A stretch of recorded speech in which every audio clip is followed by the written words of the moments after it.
Welcome into the Cam and Strick Podcast, episode number 114. Don't do it. I'm not going to Just don't even try to do it. I'm trying. Well, it might be like a ref or something. Okay, can I just talk about this drink you're drinking right now? First off, I don't know what you're drinking. Like, this is like 15 years ago. It's not good for you. Your heart's going to explode. It's terrible. It's like a Monster energy drink. Like, who drinks these things? I didn't even open it yet, Dick. I didn't even open it yet, man. Stop. Well, don't open it. You can't fucking beak me for something I didn't open. Well, you're carrying it around like you're going to drink it. Dude, the guy, he sponsors us. He sponsors our radio show, dude. Well, you don't mean you have to drink it. Well, I need to get up, baby. I need to get up. I need to get up from them Red Deer folk. I need to get up from them Redwater, Alberta, like we're Todd Verdork's Red Deer. No, Redwater. Well, there's like lots of different Redwaters. Redwater, Alberta, because I had the thing where I said Alberta's the toughest fucking nation. Everybody's like, no, it's fucking Saskatchewan. Well, and it could be Manitoba too, dude. It's up in the prairies. Saskatchewan. And they're like, dude, fuck this. These are all the people from Saskatchewan. I'm like, oh shit, yeah, they're the baddest boys on the block. They're the baddest boys on the block. I didn't drink this yet, but I'm going to, because I need to get jacked up, baby, for all you Canadian buys. Fucking grinding it. So, yeah, and they're sending pictures and videos of how cold it is up there. Andy. It's like minus 30. And they're just like out there like, hey, Andy, we're just hanging out outside. Out there in our underwear. They don't give a fuck. We are we're such pussies here. We're like, it's cold. I can't start my car. Oh, you have our automatic starter, but it's still cold to start my automatic starter from my lovely living room. That's how pussyish we are when it comes to being American. And these cats up there are like, fuck, we're grinding it, dude. Like, we have 15 feet of snow. I have a 16-year-old daughter who has a Honda Civic. No, you don't. No, I'm talking about the Red Deer cats or Alberta or Saskatchewan. They're like, my daughter's 16 years old. There's 4 feet of snow. And she's shoveling snow. She's shoveling snow. She's playing on the fucking in a snowplow. And she's driving her fucking Honda Accord like 60 miles an hour without any accidents to everywhere she needs to go. We're in St. Louis. We're like, oh, is there snow coming? I don't know what to do. Fuck off. I drop my kids off at school. All the teachers out there, they just look so miserable. They're so fucking miserable. We're like, they're so cold. We've lived in Canada. I'm driving black tie, like just rolling up, like heated car. Fucking Porsche. Oh, yeah. And I'm just like, sorry about that. How can you get around? This is crazy. We have a half inch of snow. Why are you even driving, Andy Strickland? Like, listen, dude. We have like 4 feet of fucking snow in like northern, where you're from, Buffalo. Oh, yeah. Where I lived in Albany, in fucking Windsor. Dude, Buffalo don't mess around. They don't fuck around. So much snow. I walked out. I remember playing in Albany, and you have to wear a suit to go to the road trips in the morning, right? So I take my suit and I go out. In the American League, too, right? Yeah. So I'm like, I got piss tested at 5 o'clock in the morning, of course. Oh, yeah, cool. I got to wake up at 5 and drink a gallon of water to pass piss test. Anyway, so I go out and I have my suit on, and there's 2 feet of snow on your truck, and we don't have like a thing, and you have to take your arm like this, like wipe it down, and then I drive on the roads with 2 feet of snow, and guys are going 80 goddamn miles an hour, 80 miles an hour. There's a half inch of snow here, and people are like, what do I do? God, help us, Lord, Jesus, Lord. Fuck that. Figure it out. It's cold. Tom Brady's like all shit-faced. He's shit-faced. No mask. He's no awesome, mask. though, man. Like, come on, dude. People like, are like, oh my God, there's Tom. He's drunk. Yeah, Tom is drunk. Well, he should be. He's a cool drunk looker, and he should be celebrating. Like, that's what good-looking guys do like that. Like, when you're that good-looking and you're drunk, what about the guys that were like hovering all over him? Like, he didn't really need help walking. I mean, he may have been wobbling a little bit. We all need help walking. Okay, sometimes, but that guy loved avocado guy. Tequila. There's nothing he would have rather done in life than to be the one guy who's like got his arms around Tom, no doubt, and about steering him around, and he's all over television. I know. Look, Tom Brady's the biggest pimp in U.S. And people like him more now that he's actually like normal. He's like, I'm throwing a fucking trophy 20 yards into a like 100 feet deep shit. Perfect like, pass. He doesn't give a fuck. And he's like, you know what? I got my hot wife who makes more money than me. My kids are cute as shit. You know, I'm carrying him around on my shit. Like, he just is cool, man. Like, I know he cheated with shit and stuff like that. I don't know, man. Like, I get that, all that shit. I know a lot of guys, like, did crazy shit and they're still in the game, beat up their fucking wives. Like, he deflated a couple shit. Like, it's like, oh, okay. Like, fucking ban him. I don't care what you do, but he's not, like, doing crazy shit. He says the right thing. He's wasted. I like him. I don't know. He's the best of the best. There needs to be a trophy named after him. I don't know what it is, but there's going to be a trophy named after him. Oh, really? Well, why wouldn't there be? Well, like rename the Super Bowl trophy, the Tom Brady trophy? No, listen, it's complex. When's he going to quit? When's he going to quit? Whenever he doesn't win, Andy, that's when you quit. When you don't want to win anymore. But you don't go out on top? Yeah, he might go on. Their team's Tampa Bay's unbelievable. Mm-hmm. And the whole city's like, I love everything about Tampa Bay and Tampa Bay Lightning. I know. Why wouldn't you do it again? I think the Lightning players, they were all at the game. They're all there. They've got the boat parades going on. Dude. I know. It's the best, man. Good for you guys, man. Like, that's what. Florida's growing on me. I know. Florida is growing on me. Besides the anacondas and besides the goddamn crocodiles. Yeah. Alligators, not crocs. No, alligators, not crocodiles. But Florida's growing on me. Crocodiles are in the saltwater. I always thought it was a little bit too redneck.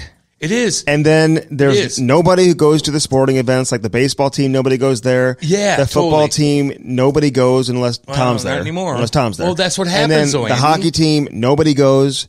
So I'm like, I don't know what's going on in Florida. I don't know what's happening there. Tampa Bay's different. And then, like on this edition of the Cam and Strick Podcast, episode number 114, dude, Jose. I call him Jackson. Bugger. Jesus Christ. You need Propecia for what? Your beautiful hair? He comes on this show and it's like, he's like in like a little like neighborhood, like, and they're all hanging out. Yeah, Joe Banowski, fucking Dana, Blake Wheeler, like all these guys who just hang out there during the off season. Fucking old girl's husband that died that has a ton of money. Who? Helene Dion. Celine.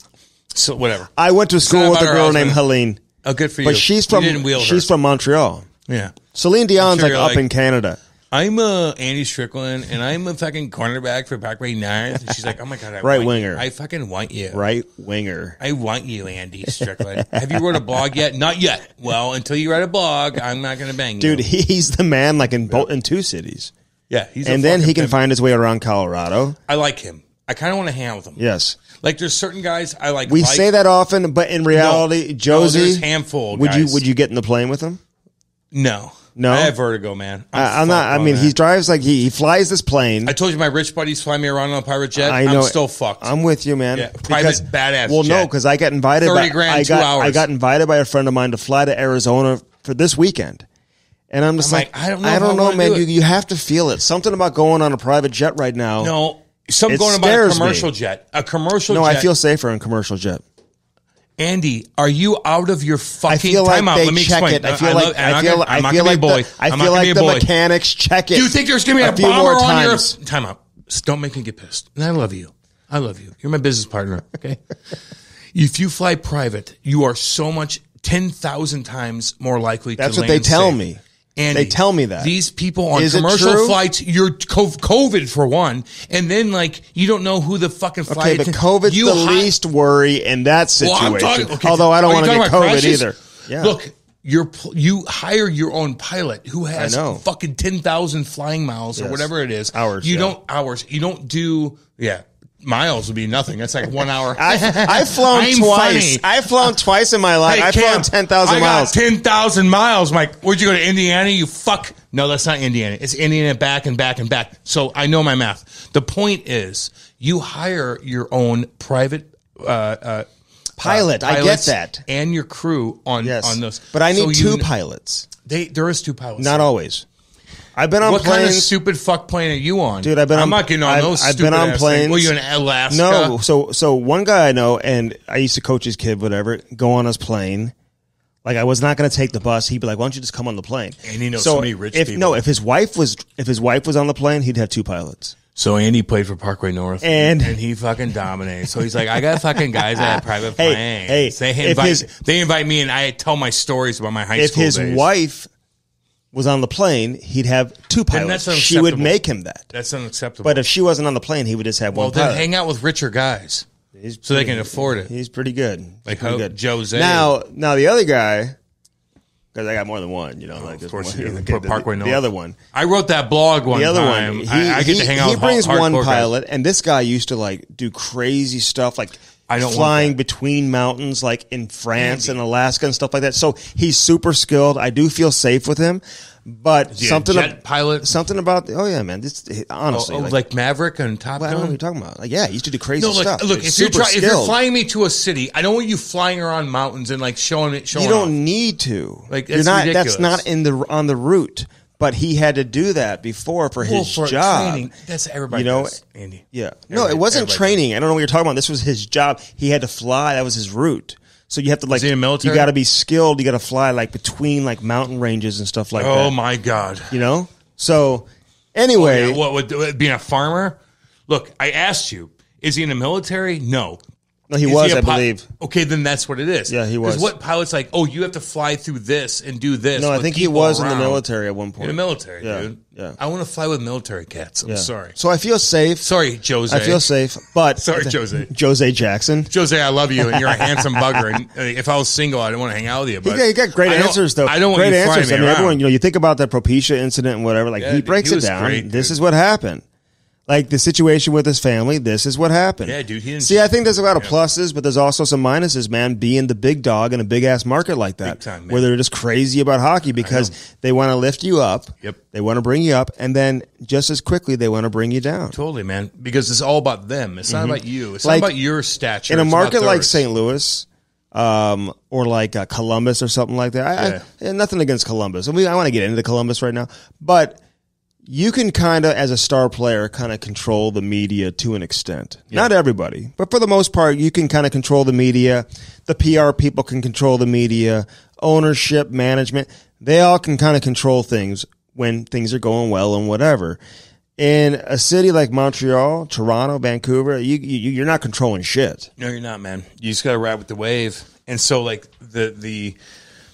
the guys controlling that whole thing are like, you're up, you're happy, you're on cloud nine because that helps me be in cloud nine. So Torts can be like, no guys, we're not talking about that today. Let me explain. Here's what we're talking about, and they're like, okay, like Torts. They're all the same, man. Like if Jose's like on it, like this helps me out. Like let me pump your tires up. But once he falls down, they're like, what's going to help me? I'm going to, just bag him up. Let me bag him up real quick. And that helps now you're back up and I'm going to help you. Now you're back down. I'm going to help myself. Like it's just all the same. Even if he's up, they pump him up because it helps them. When he's down, it's just, we all know the game, Andy. You're a part of it.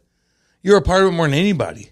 I had people sit me fucking down because of you before I got to the Blues. So you know exactly what I'm talking about. Before you got to the Blues. Right when I got there. Right before I played a fucking game, they sat me down and go, watch out for Andy Strickland. I swear to God. And I'm like, this little dink fuck. And then after a few months, you're like, I bust my ass. What, are you going to chirp me for not scoring? Go ahead. Dude, I remember like writing a story about the Blues like record with you in the lineup versus with you out of the lineup. It's pretty good. Like, I mean. It's pretty good. So, but in reality, it's so funny that that was their way of trying to control the situation. But I never had an issue with players, though. I really didn't. No, not at all. Everybody loves you, Andy. Never had an issue with the players, I tribute for everything, man. I tribute for your but like ownership, previous management, they tried to like do some of that shit. I make fun of you for a lot of things, but the guys love you, dude. And I never had a problem with you ever. And I remember like Bryce Salvador. That was obviously before you got here because you were traded for him. But I remember him telling me, we just had like a team meeting and like they were like, watch out for Andy Strickland. I was like, and they're all like looking at each other like, what? Like what? Andy, the guy who like pumps our tires all the time. Yeah, we're like, I'm like, this guy. I'm afraid of this guy. I sat your ass down and we talked. And I'm like, what's up, dude? I think everyone had a beer with you, and we're like, what? I gotta be afraid of this guy. If I play like shit, he's gonna ride it. Don't play like shit. It's just that fucking simple. Pardon my language, because I'm working on that. Yeah, it's just that simple. Just play well. And if you have off nights, be like, bust your ass, man. And like, Andy's gonna. Right, he's working hard, but he's not scoring goals. Whatever it is. All right, before we get into José Théodore, is that what we're supposed to call him? What is it? Theodore? It's Josie. It's not Jose. It's Josie. Dude's living a good life. I kept messing it up because we were like, "What is it? Is it Jose? Is it Josie? Is it Jose?" I kept messing it up. Jose Martinez. He's cool though, man. He's on our team though. Now I'll tell you that we may have to do him again next episode. We have so much more to get into. Define that real quick. Have him again next time. Have him again. But what do you make out of this? What would I say? Do him again? No, we're gonna pick any guy out. That's fine. But no. He's handsome. He was like an A-lister though, man. Like when you're big time in Montreal and whatever. He a lot of broads. Yeah. Oh yeah. Let's be honest here. I heard him Ribeiro, man. They used to get after it back in the day when they were single. Ribeiro's a goofy looking motherfucker. We gotta get him on. So here's the deal: when you're that handsome, like all you guys know, all you Canadian guys, all you Midwestern boys, you know when a handsome guy's around. Because you walk into the bar and all the attention's on them. And you all notice that. Like in high school and fucking middle school. Like you just know. But imagine being him, being that good looking, and being a star guy at Montreal where you're just like everything's amplified. Like you're a fucking wheel, dude. That's why I always want to dig it. Like everybody in high school would look up to a guy like you want to be that. So it's like, how did you deal with that? That's how it is in Montreal, man. They all want to be the starting. That's what I'm saying. Whatever, but if you're like goaltender handsome, or dude, whatever, it's like, fuck. It's like you are living the life. Like fucking have fun, man. If you're doing that was his attitude. Yes, go have fun with it. You're only like this age. I'm too handsome. I need to marry somebody now. And you're only in the wheelhouse for so long during the course of your life, man. You got to take advantage of that. Talk to every girl and find your girl that you like. All right, what do you make out of this? Columbus, there's too much drama right now in Columbus for me. I feel like there's always drama in Columbus. Like, how do you see Columbus as an organization right now? And Yarmo's my guy. I've been tight with Yarmo for years. I love Yarmo. I love Yarmo. I just feel like there's so much drama, and knowing Yarmo as well as I do, he doesn't like that. Like, he doesn't like drama all the time. Can I say what I'm saying? Yeah. And me and you we talked about this on my radio show the other day. Okay, so Torts is hardcore to deal with, man. I get that. It's fucking hardcore. It's hardcore. These guys now are like, dude, he's nothing even close to how he used to be. Every time we interview anybody that played for Torts, we love him. Yeah. We love him. But they didn't at the time, right? But right now, Torts is hardcore to deal with, man. Like he is. On the other hand, my rebuttal to this whole thing with Patrick Laine is I've never seen, I played 10 years in a show. I played with guys that are fucking cocky and shit and this, that, and the other.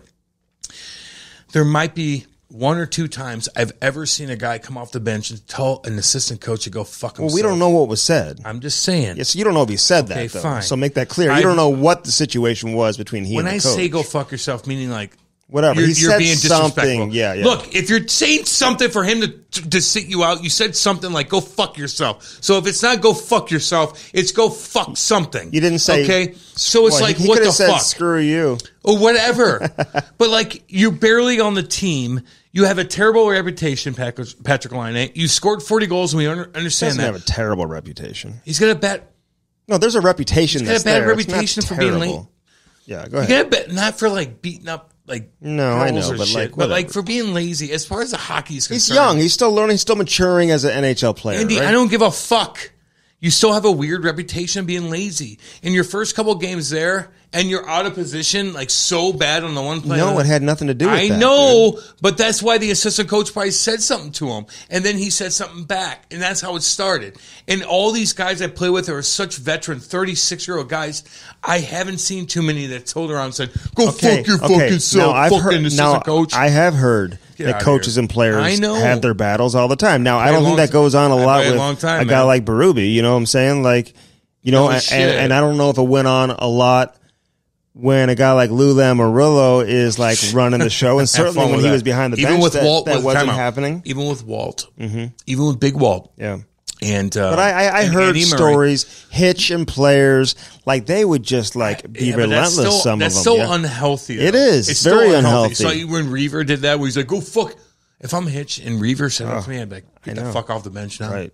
Andy, I agree with that. I agree. Get the fuck off the bench now. You played 3 minutes. Go fuck yourself. But all I'm saying is, in regards to Columbus, it's like, dude, like stop making headlines of shit that is. I get that, Andy. Off the ice. It's not really like. I get that. It's not healthy for an organization because here's the deal: when you're a coach, you can only survive so many situations, right? Yep. I mean, eventually, and I know he's been on several teams, right? Some teams he's had success, some teams it didn't work out. Vancouver, with superstars too, right? Man, I mean, you can't just be battling with players all the time. I know it's your show, and you've made it very clear that it is your show, and then sit there and say, "Well, the media is blowing it out of proportion." Like, dude, you're benching your star players all the time, and like you're bringing the attention on. You're creating the attention. Everybody sees that. People want to know what the hell is the deal. Like, why are you benching your players? Why was he benched? Because he told her that. Because, man, You set a precedent. No, but what I'm saying is you can't sit there and say, you guys are blowing this way out of... Dude. To the media. No doubt. Like, what are you talking about? On the other hand, what is he supposed to do? So Patrick Laine gets scored on. He's just kind of lazy. We all knew that. I thought it was interesting. You got rid of Pierre-Luc Dubois. Yeah. Who also kind of fucked everybody over in a little bit too, but he's a good player, better player than Patrick Laine as far as like grinding. When he's working hard, when he's going. And Laine, there's games, man, where he does work hard. He scored 5 goals against the Blues one time in the same spot. Scored 40 goals as an 18-year-old. No doubt, but that doesn't matter. You're gone from that. What are you doing now? Mm-hmm. So it's like you come to this organization, you got fucking Yarmo who's hardcore, you got goddamn Tortorella who's hardcore, and this kid comes in and he's like, let me ask you this. And he bitches at the fucking Let me ask you this. You gotta put your foot down. Let me ask you this. What if you're the owner? Yeah. And, and you're losing millions of dollars, and you're saying, okay, let me get this straight. We just traded our young foundational player that we drafted 3rd overall. I'll tell you. And now you made a trade. You brought a guy who 4 games in, you're complaining about his work ethic. This guy's a dog. You want to know? Like, you're making this type of deal. So, I'll tell you this. So by the coach doing that and drawing attention to it, he's actually putting the general manager in a real tough spot right here. John Tortorella is the biggest guy in that organization right now. Like, he's probably more important than all the players. If you think about it, like, never more important than the players, dude. Sorry. You're just not. And let me say this about Tortorella. And I like Torts. I actually like him more. I actually like Torts more now than I ever had. He's got grown on me because I like the way the team played the last couple of years. They beat Tampa Bay, then last year in the bubble and all that. But I don't care what coach you are. The players usually win. You can only have so many battles with your players, and you can only win so many battles with your players. So, I get that. All I'm saying is, if you're Columbus, man, enough with the drama, dude. Like, I kind of like your team. It doesn't need so much drama all the time. They're boring anyway. But like Patrick Laine, outside of the drama, you're not Scott Stevens either. So it's like, yeah, you scored 40, but you didn't do anything, and now you're lazy, and you have that reputation of being lazy, and now you got a hardcore coach. You got Yarmo at the helm. You got to build everything up. It's like, do your job, man, or I'll sit you. And if I sit you, it'll probably get better recognition for the organization. Well, here, put it this way. Let me say, you get my drift. Columbus has no choice. They have got to make this work. They got to do something, man. They've got to make this work with Patrick Laine. You can't trade your foundational young superstar for a player and have it not work. Otherwise, there's going to be the ultimate price to pay, dude. None of these guys are going to survive that.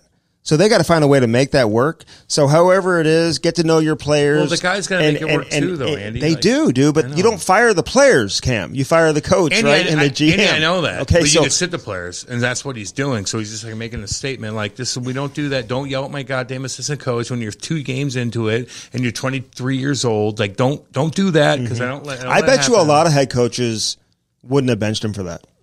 Now, maybe if they would talk to the head coach that way, I bet you a lot of. Well, what do you say? I don't know. We don't know. You just handle it behind the scenes. Andy, if someone kid, you handle it. Andy, you coach AAA hockey. Yeah, those are kids, Andy, dude. I know. God damn it, I know. I remember going back and forth. Don't you see NFL players, quarterbacks, wide receivers? They flip out, dude, all the time on the sideline. Let's compare like NBA and NFL to. But I'm just saying, dude. Sometimes you just got. These are grown men, man. You just got to have thick skin sometimes and deal with it. Did they do it to Bill Belichick? Oh, yeah. Oh, they did, eh? You didn't see Brady lose his mind? Brady flips out all the time. Let me know one other guy but Brady that did that. Did Brady ever party like he did in Tampa when he won? Randy Moss. Never. Randy Moss was a fucking saint. No, he wasn't. He had this. And then they got rid of his ass. Exactly. Why? Because he wasn't a saint. So Gronk, he was. And Gronk had some issues. No, he didn't. Oh, they never got in trouble. Well, I mean, Laine's not getting in trouble. Did Gronk not try hard at a time?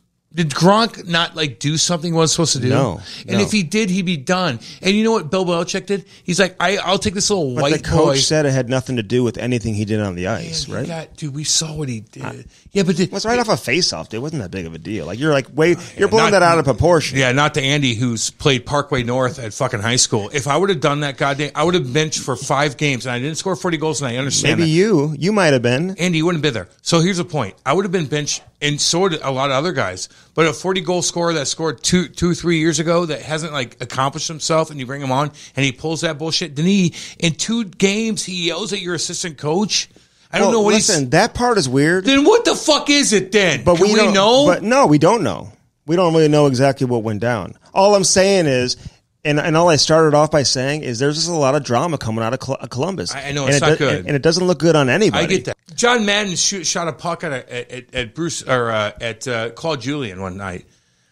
And they fired him, and we fucking lost, and it was kind of a big deal. And it's like I remember watching, like, why did that happen? So there is another example. So weird. He shot the puck at the coach. Dude, Brett Hall did that here at Joel Quenneville, I believe. But that was the one thing. And then I remember playing. I've never seen anything like that. I've never seen a guy, even with Andy Murray, like maybe one time Walt would be in the locker room, and after a game, Andy would be like, we're skating at 8 o'clock tomorrow or whatever, and Walt would be like, fuck this. Paul, get in here and do this. But other than that, I've never had any guy seen that. Like, fuck you. I'm like, what? That would happen on the bench. I'm like, what the fuck? Who said that?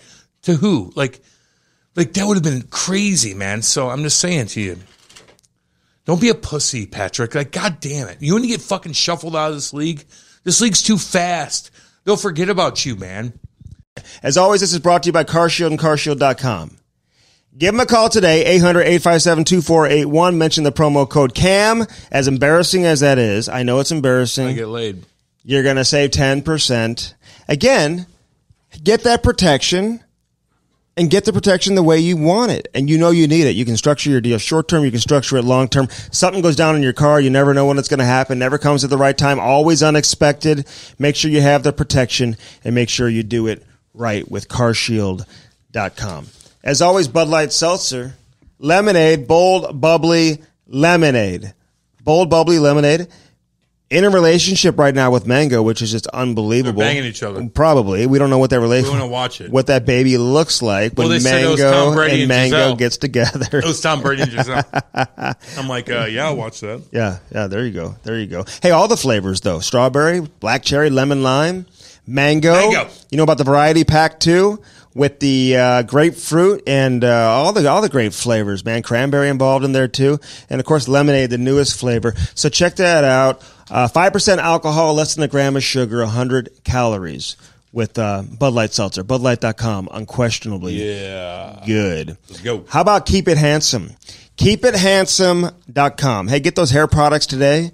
Get that shampoo, get that conditioner. I use the beard moisturizer sometimes twice a day. Like if I'm really feeling it, I'll use it 3 times a day, get that beard moisturizer. And you get the head balm as well. You get the head balm. You can use so many different things. Mix it around. They've got the sculpting paste. They got the hair gels, dude. They've got so much stuff. Sexy as shit. And again, I'm going to hook Jose Theodore up too, because of course a portion of the proceeds go back to the Montreal Resource Center. Well, a portion of the proceeds go back to the Montreal Resource Center. So get that Fight Ugly hoodie. You know what I'm talking about. Yeah. And fight the bullies that exist out there. And again, a portion of the proceeds from your hoodie purchases go back to the Montreal Resource Center. So be sure to support a good cause with our boy Mirko, who's just getting it done. We've got new hats, by the way, as well, and you can find those coming up very, very soon. Yeah, baby. Over there at KeepItHandsome.com. So again, we appreciate everything that Mirko is doing to help grow the Cam and Strick podcast. So be sure to look out for those hats coming up very, very soon. Let's talk about Dan Bellman. Oh, yeah. Just making it happen. BEHLMANN.com. Don't forget about to add the extra N right there on Dan Bellman, who just makes it happen. The best in the business, best customer service. He's probably skating on the ice right now. It's like negative. It's negative, like 13 degrees here in St. Louis. You think he cares about that? Dude, he loves it, man. He's a hockey dude. He's skating with his buys and shit like that. Doing his thing, man. Yeah, there's no doubt. All right, so you got the Cadillac Buick GMC on one side of the street. I'm looking at that Escalade, trying to make a decision which color that I want to get. Your girl would look really sexy in that goddamn thing. She would look great in that Escalade. There's no doubt. On the other side, you know what it is, Cam. The Chrysler Dodge Jeep Ram. You got the pink Jeep, 2 doors, small wheels, flames on the side. If you could have a personalized license plate, what would you have, do you think? Lovey, love. Okay, well, you can put that on your Jeep. Oh, can I have a picture of my kitty cat on there? Yeah, Boo. Boo, do you see her? Is Boo the name of the cat? Oh, that little precious animal. She brings me so much joy. It's same with Blay, by the way. Blay and I have really established a tight relationship. Can I adopt as of late. Can I adopt him? He's an outdoor dog. He's like a mountain dog. No, he's not. He's like, I think he's part. Dude, he's a golden doodle. No, he's part Bernese mountain dog. No, he's not. I'm pretty sure he is. The poor thing's out in your backyard, and he's just freezing. He's like, help me. He loves it. I want warmth. I want Uncle Cam. He plays with his tennis balls, his soccer balls. Can I babysit him forever? Oh, yeah, you absolutely can. Forever? Yeah. He's part Bernese Mountain Dog. I'm pretty sure. He's a goddamn golden doodle. Well, how he's handling the cold, it's just really amazing what he's been doing. Poor thing. Oh, God. So anyway, Blay, and he'd look cool in a Jeep too if I put Blay up in that Jeep. Dude, you should walk. If you were single, you'd walk around with him and be like, I'm Andy. Oh, I do anyway. And like the neighborhood's like, oh, is that your Bernese Mountain Dog? He loves the snow. He's been outside all day long. He's a werewolf. That's what he is. He's the cutest thing. And he's got the cutest family in the world. Okay, that's just it. And I might have to adopt all of them because I just don't trust Andy dealing with everything. The kids don't eat meat. The dog stays outside. I'm getting worried. I might have to babysit forever. I hear you. So check out Bellman.com and do it soon. Victor Hockey, man, check out all the hats that we have there, the hoodies, the T-shirts, everything that our boy Adam has out there in Colorado. Big time. Just great stuff over there. VictorHockey.com, at VictorHockeyUSA on Twitter and Instagram. So be sure to check that out. All right, how about black tie? When I drive black tie. You know, Ellie and Dylan, man, they're like, listen, Strick Nasty, awesome. Listen, we've got something special. They didn't call you that. Yeah, they did. We've got something special for you. We've got something really special, something in the works. I honestly, I couldn't sleep last night. My wife's like, why can't you sleep? I'm like, I don't know what black tie has in store for me. Andy McDonald was supposed to hook up a call today. We'll see, because we're getting closer and closer to those 100 memberships. Former Blues player, former Anaheim Ducks, Stanley Cup winner. Everybody wants in because, listen, the smart ones do. I want to take Kate out to a nice, lovely meal on like Valentine's Day, Sunday coming up here, dudes. So get a badass car and fucking do your shit. If it's shitty outside, like whatever, like get a cool SUV. And it's pretty shitty outside. It's shitty outside, guys. So, like, be careful with that. So, get an SUV and do your thing. Like, it's nice to, like, pick up your girl in a different kind of car. A Raptor. If you drive around in a different car that, even if you have a nice car, but you get something different, and you take her to a nice meal, like, everything's different. It's nice. Like, you're getting, like, carted around, man. Yeah, thank you. We know all about that. You don't have to thank me. We know all about that. I mean, welcome to the club. Who's we? Welcome to the club. You and who? Me and the wife. You and fucking Blake? Welcome to the club. Yeah. Driving black tie. Again, can I be in your club? Hey, you want to drive luxury? You could do that. How about exotic? You can do that too. Or if you're in line for an economy car, like say your budget isn't where you want it to be right now, or you just don't even care about the luxury cars, but this is the way you want to own a car, and you just want something simple for your simple life, dude. It's all good. It's all good. Nobody's judging you. Nope. We got everything for you over here at Black Tie. They're only judging you if you have a bad car. Yes. Okay. Yes. So don't have one. And they don't offer those. Well, they don't have any. They don't have any because they don't offer them. That's exactly right. So check it out. Check them out on Instagram, man. Their stories are unbelievable. Ellie's like a wizard. If you want to handle all our Instagram stories, we may even hire you to do that. Check their Twitter out too. Buddy. Yeah, the Twitter's great. And of course, just download the app, man. It's that simple. Pick the car that you want. They'll come drop it off and they'll take the other car back, dude. Simple.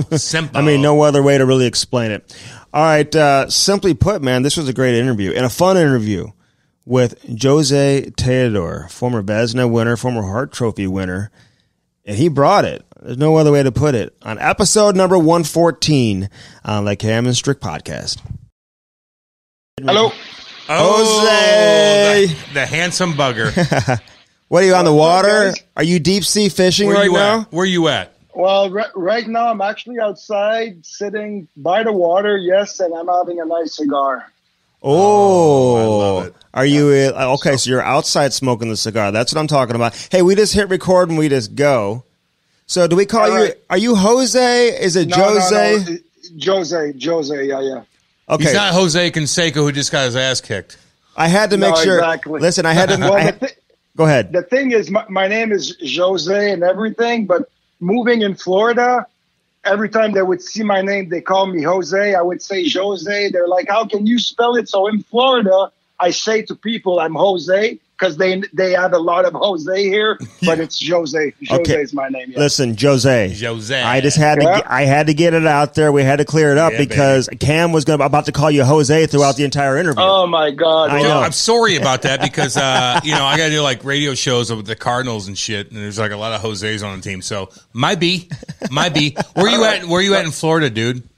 I'm Boca Raton. Oh yeah, he knows what's right where Jovo is. Like, there's a few guys here.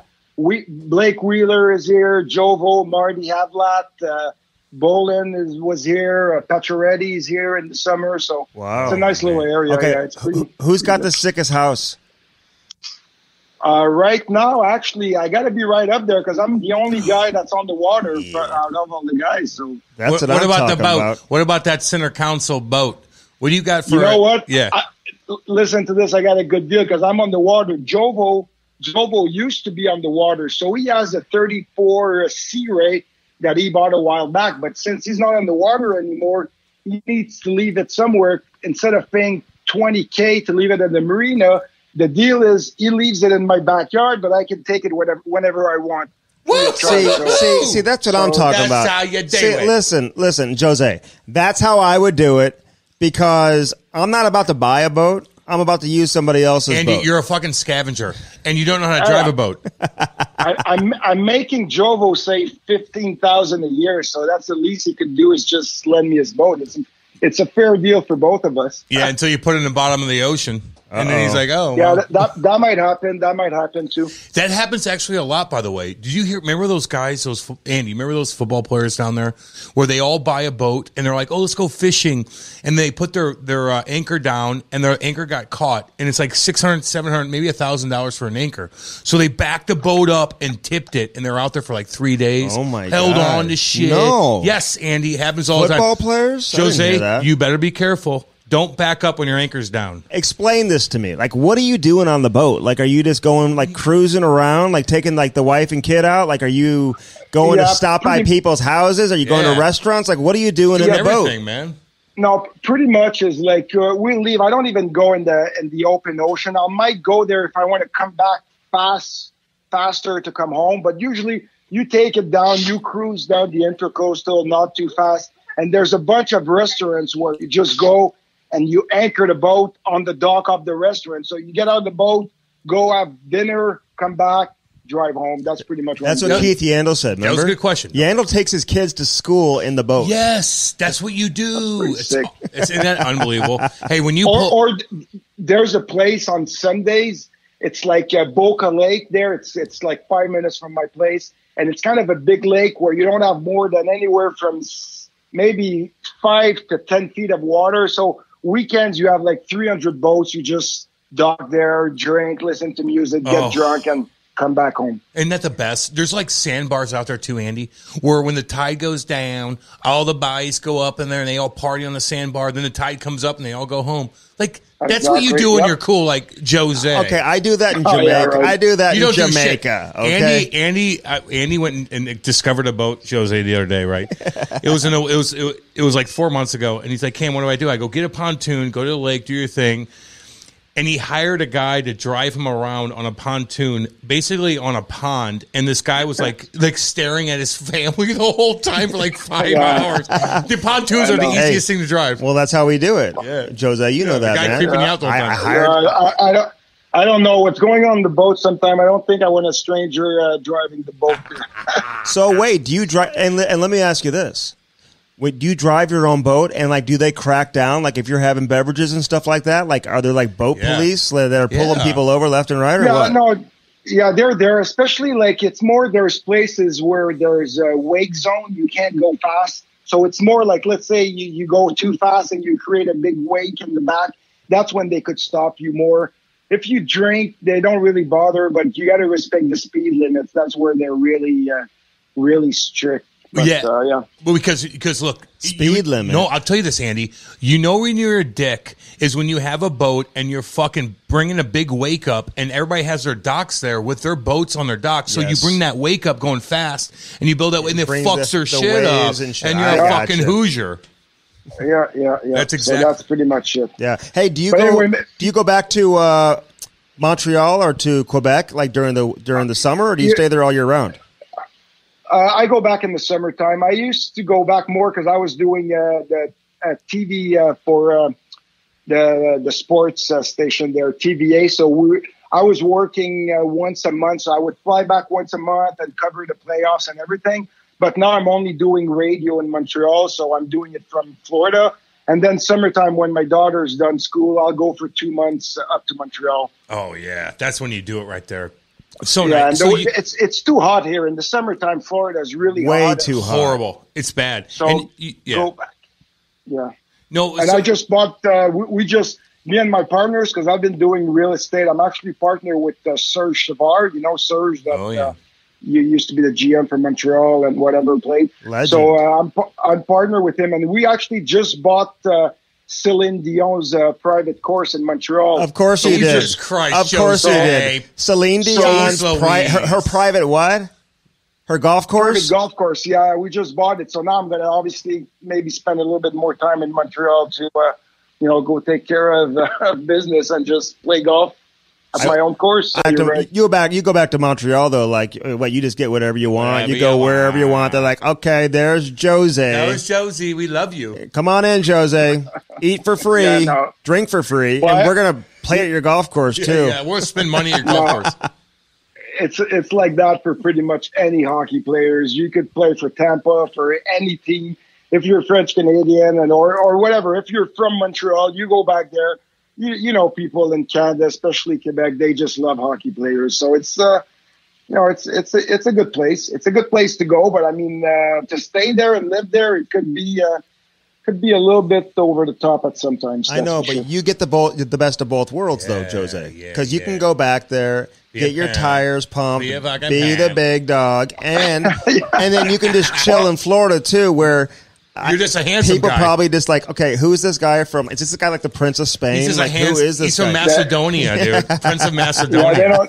Yeah, they don't have a clue here, that's for sure. And you go back to Montreal, it's definitely a good self-confidence booster when you go back there, that's for sure. But then when you're back in Florida, it's back to reality. Back of the line, and you need reservation to go to restaurants. So it's not the same lifestyle, that's for sure. So what was it like, though, being a beautiful man, which I always look up to, beautiful men? I do. I always talk about that because you're privileged one way or the other. Now you're an unbelievable athlete. You're a goalie in the mecca, basically, of hockey, besides Toronto. And you're cruising around. Like, when you were young there, were you single? Were you like, oh, my God, I have the city by the balls? Like, explain that whole situation.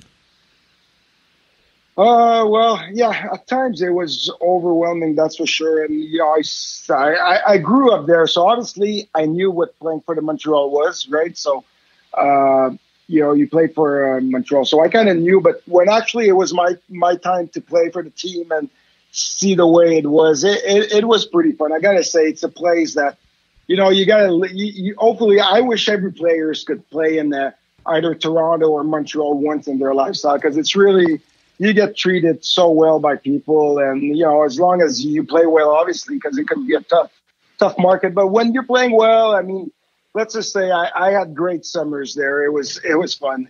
It's still fun to go back, but when I was playing there, it's a lot of free passes and a lot of fun nights out.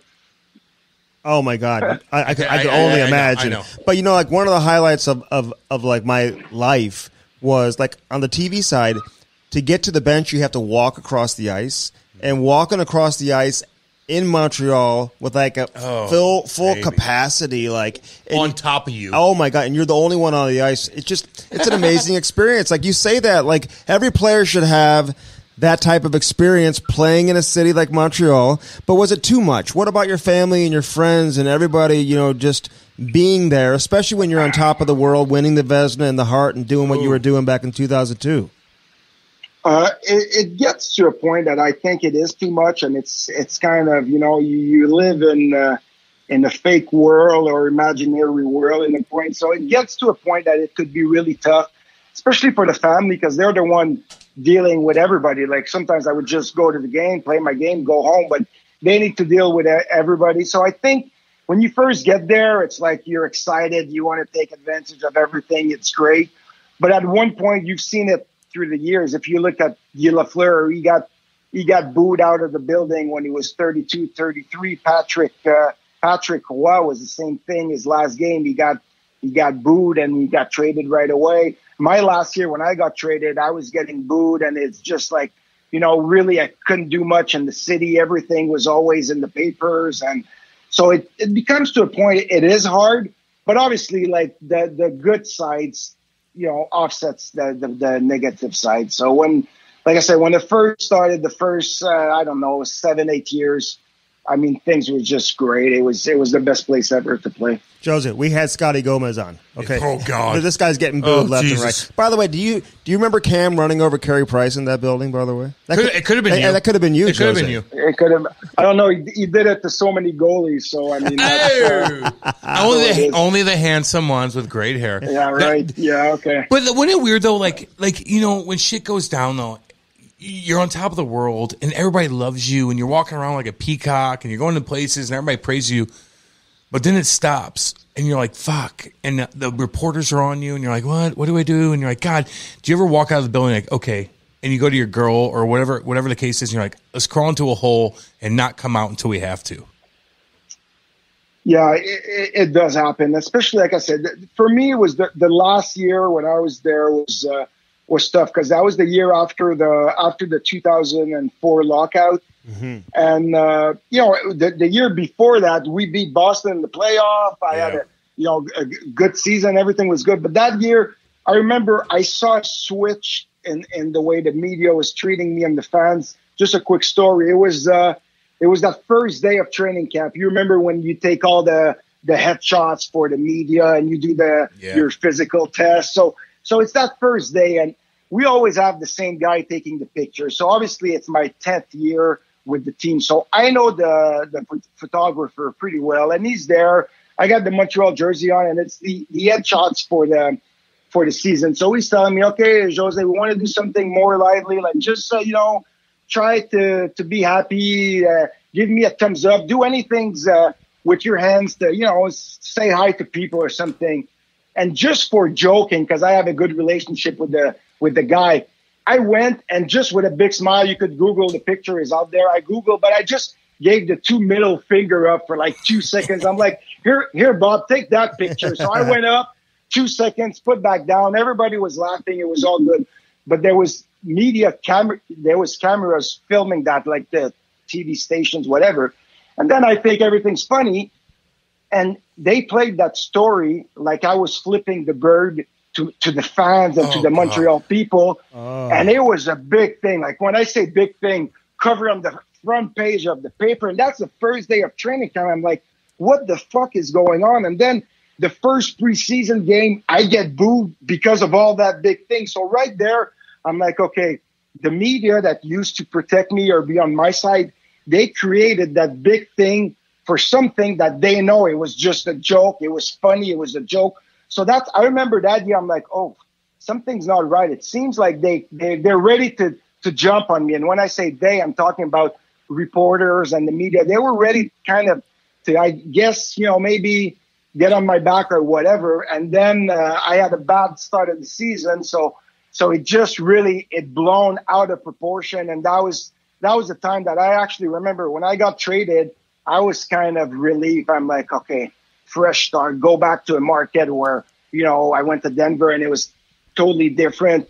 You don't have the same pressure. So that year was tough for me and the family. And that was a year that actually I was relieved when I got the call and said I was traded. Yeah. So that was kind of, that was really the downfall. And it's funny, like I said, I saw it right away at the beginning of the season. I saw that it was starting to flip. So that's what happened. Well, first off, I don't even know what the media is doing there for like media day when you're taking photos with the team. Like I don't even know how they would have access to that, but for whatever reason they did. Like in St. Louis, they follow us around. That's the thing in Montreal. The thing in Montreal. When you do that first day of physical fitness and the pictures and everything, you have like, especially if you're the starting goalie or the best player of the team, like for that whole day, you would have TV crews from different stations just following you around just to do your VO2 max test. They want to film to get a footage, and that was all good. So you had people like everywhere. I was taking my headshots, and you would have like 5 different TV stations just filming. So I was aware that they were there. But like I said, it was a funny joke between me and the photographer for 2 seconds, and they played it in the media like I'm flipping the fans, and I'm telling the fans to fuck off and things like that. And I'm like, okay, this is totally wrong. But that's when I saw that would be a tough season, Jose, and it was. I did that a million times in Devil's Camp and St. Louis Camp. I think I did even crazier shit than that. They didn't fuck me. Like they could have. I went into those rooms and I'm like fuck all you. Like I love you all. Media's not there for headshots. That's they're normally, all there. No, they're all there. Normally, Fox Sports, everybody's there. Yeah, but normally that's done behind the scenes where media doesn't have access to. Dude, that's the part. It's a media day. That's your media day in training camp, and you have to take all the pictures and you have to do corny shit. And like half the time you're flipping them off because you know all the guys. That's exactly what he did, but they fucked. Yeah. them. Now let me ask you this: when you're in Montreal, like who's harder to deal with? Is it the English media or is it the French media? That's a good question. I think a little bit of both in the way that, like, I remember when I was playing, fighting for the number one job with Jeff Hackett, right? And Jeff Hackett, great guy, great mentor, helped me a lot. I actually brought him back as a goalie coach in Denver when I was there. Great relationship with him, but he's just the opposite of me. He's a very quiet, low-key guy, doesn't like the attention and everything. So when I was fighting for that number one job, I would have all the French media pushing for me to be the number one guy, like, oh, he should play, blah, blah, blah. Then the English guy, I could see that they were pushing for Jeff Hackett. So there was a little bit of competition. But then again, on the French side, you need to be able to deal with it. Like I would have 2 or 3 main media guy that had a lot of power, that I would feed them a little bit of inside scoop because I knew they could really pump my tire when I needed a contract or really, push for me in an indirect way. So it's kind of playing chess. You need to give some to the more respectable reporters. But then when things go bad, the French guys, obviously they want the big story. So they have no problem throwing you under the bus as well. So, it's when it goes well, the French guy obviously pushes more towards the French Canadian guys. But when things go good, they go bad.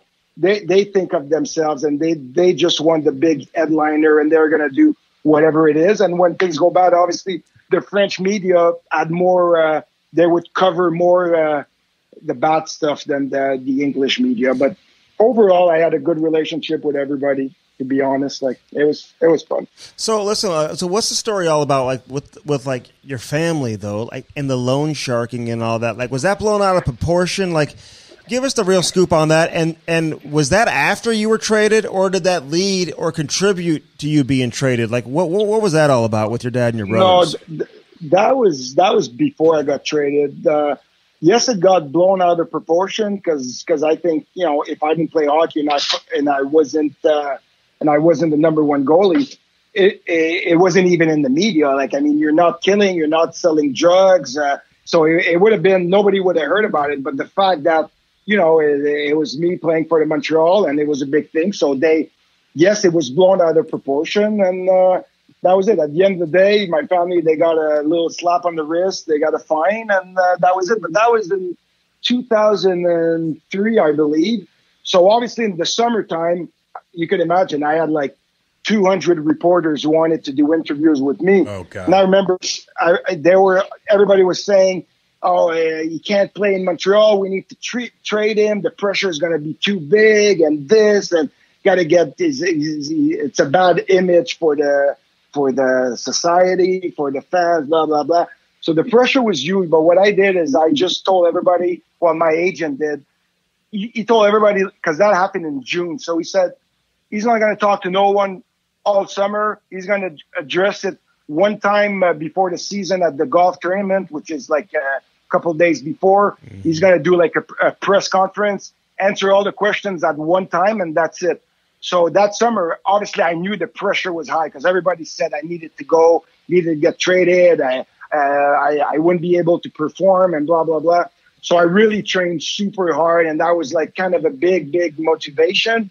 So when the golf tournament arrived, I met all the media. I gave my side of the story. I said that regardless, I'm proud of my family, and I would always back them out. And, they do their stuff, I do mine, and that I answer everything. And then the pressure was on me. And I came and I had, I think, like 4 shutouts in the first 12 games. Wow. So obviously, when you're a hockey fan, you don't care what you do off the ice. If you put the numbers and you play well, they just wanted to see their team winning. And that was the year that in 2004 that I went to the All-Star game. We beat Boston in 7 games. So obviously the pressure was on, but because I responded with good playing, everything went away. And that was the last time they even mentioned that. They never brought it back up during the season because, like I say, the season, they were ready to be on my back, the fans and everybody, but we were winning games. I was getting shut out. So that kind of put that aside. And then from there, I just had a good season, and that was it. So never heard back. And I don't think that was a big equation in the trade because I got traded, I think, two years after or something like that. The Cam and Strick Podcast is brought to you by CarShield. You know, nothing more frustrating, Cam, than when that engine light comes on and you know right off the bat you're going to have to spend thousands of dollars to repair your vehicle. Call 800-857-2481. Mention the promo code CAM or visit carshield.com and use the code CAM to save 10%. Yeah. That's carshield.com. A deductible may apply. Save yourself money. Sign up and get your coverage now with carshield.com. Now back to the interview. Have you ever talked to like Patrick Waugh and some of the other athletes that have been through similar situations in a market like that? Or even Carey Price in terms of like telling them how to handle the media there. Like, do you guys talk amongst one another? I did talk to Patrick beforehand a little bit because I got drafted. He was still there. I had my first training camp with him. So I did talk to him. Then he got traded. I saw him a few times in summertime when I was actually number 1. And we were talking. But like I said, for me, everything was going super well in Montreal. So I didn't really have a problem dealing with the media except for that last year. That's when really everything went bad. And when I got traded, it was Bob Gainey was the GM. And you know what? A little bit like you see it with PK Subban. PK Subban got traded pretty much because he was taking too much space in the room, in the media, in the community. And it could and it can become a distraction from your teammates, from the team and everything. So in my case, Bob Gainey, I feel, again, he never said that, but I feel that came to a point that he just thought that it was too much distraction. Like if I played well, it was too big. And when I played bad, it was too bad. But it just like a lot of distraction. So I felt like that year I wasn't playing well. I got injured. I was the highest paid guy on the team. Now it was the year after the lockout. So you had a salary cap. And he made the trade. And then 2 months after, my boy, Mikey Ribeiro, which he's another guy he's not really in your typical guy. Like he would go in the rink with his hat sideways and 2 diamond earrings to the game.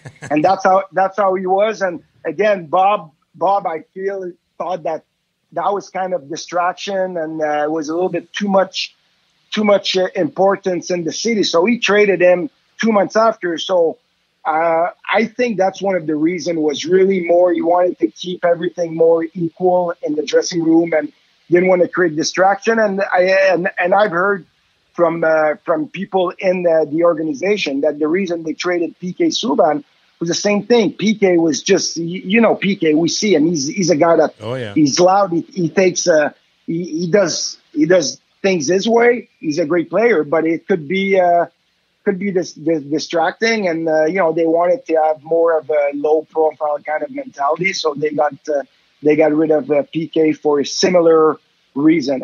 I would say that's my thought on all that. Yeah, well, he can be a little much. Well, he's got a girlfriend in there every 2 seconds. Yeah, and the same thing was with Patrick, because like I said, I'm friend with Serge Savard, and Serge got fired maybe 2 weeks before they made that trade.